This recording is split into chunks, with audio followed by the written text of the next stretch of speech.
Welcome to the Silent D Motor Show. I'm your host Silent D, and this is a Bitter CD. A car so rare, I must admit I hadn't even heard of it until a friend of mine in Berlin told me he got one of these tucked away here in his garage. It's built on the Opel Diplomat platform with design inspired from the Maserati Ghibli and the Di Tommaso Mangusta, and with a 327 cubic inch small block Chevy engine. So basically what you're looking at here is German engineering mixed with Italian influenced design and a good all-American V8. Talk about combining the best from those three worlds. Now let's meet the owner, my friend Ben, who can share more details about this car. I'll get some good shots of this in action, and hopefully I get to try it myself as well. So, can we go for a ride? Absolutely, let's go.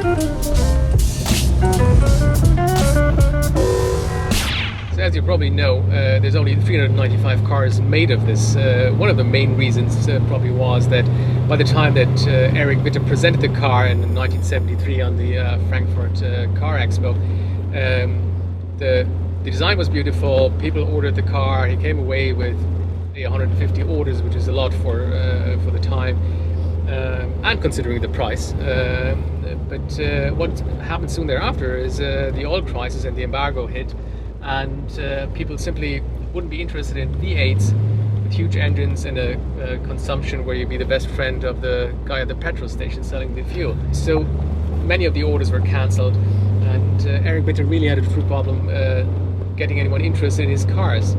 And that's where I say he really seems to me like the true inventor of car leasing, because what he did is that he offered the car to people who wouldn't want to buy it at 60,000 marks a piece or more if you go for the expensive ops. The thing is, people couldn't afford it, didn't want to afford it on a large scale, and eventually he said, well, why don't you write me a check for 60,000 Deutschmarks, I'll put it in my safe, use the car for a year or two, you give it back to me and you pay for every wear and tear there is. And doing this, he got cars out on the road. I actually think he's one of the few people who started first with doing a proper product placement by using celebrities. So this car, number 276, was owned initially by Bernard Russi, a very famous Swiss ski downhill driver. And Bernard Russi was just like one of those celebrities who were given this car against one of those leasing contracts. But even if you wanted to have a car like this, you probably couldn't afford a car like this, because the trouble was 60,000 Deutschmarks, that 60,000 marks would buy you two Porsches, two Porsche 911 or this, or alternatively a Rolls Royce. So great choices that you had, but it just shows you on what price level this actually was put out to the market. So oil embargo combined with 395 pieces at 60,000 Deutschmarks was one of the main reasons why this car wasn't a flyer. So who was Erich Bitter? Erich Bitter was a German racing driver. He stopped his career after a very severe crash on the Nürburgring. He was racing at the time in Abarth, and it was kicked off the track, flew through the air, crashed into a tree, and since a couple of his mates had died in car crash recently, he said, okay, this is it. But already at the time, late in his career as a racing driver, he had started selling parts for cars and special driving suits and everything in relation to that. So it was kind of like a natural thing for him to get down into selling cars. his main concern was having very sturdy and reliable technology as a base, and then having a beautiful design which would be inspired by racing, by this Italian pedigree of design. He has an engine which I believe you can drive into any small town mechanic shop in the US today, or even here, and people would be able to repair it. Yeah. And you have a beautiful design, which, yes, it's German. I call it Italianesque. It's inspired by Italy, and it suits the car very well. But you have this very, very reliable German engineering in everything else. So you don't have to worry, like if you have a Maserati Ghibli, for example, or a Tommaso Mangusta or Pantera. These are horrible to maintain. The costs are exorbitant. So the thing here is you have a rare car, but the parts in itself are not that difficult to obtain. And also, if I may add, I'm 6'4", almost 2 meters. You're quite tall yourself, and unlike most Italian cars from the area, we can actually fit. Yeah, and ride in comfort. It's not like that we have our knees up here in the steering wheel. And that's actually where I want to ask you. I've been riding around as a chauffeur all day, so yes. I'm very happy to do so. But I think it's time for you to take over the steering wheel. Well, I think so too.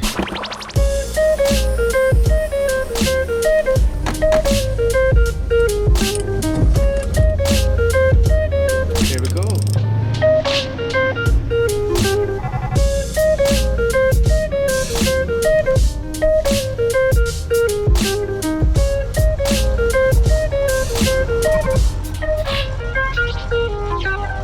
Yeah, smooth. I mean, it drives like other GM products from the era.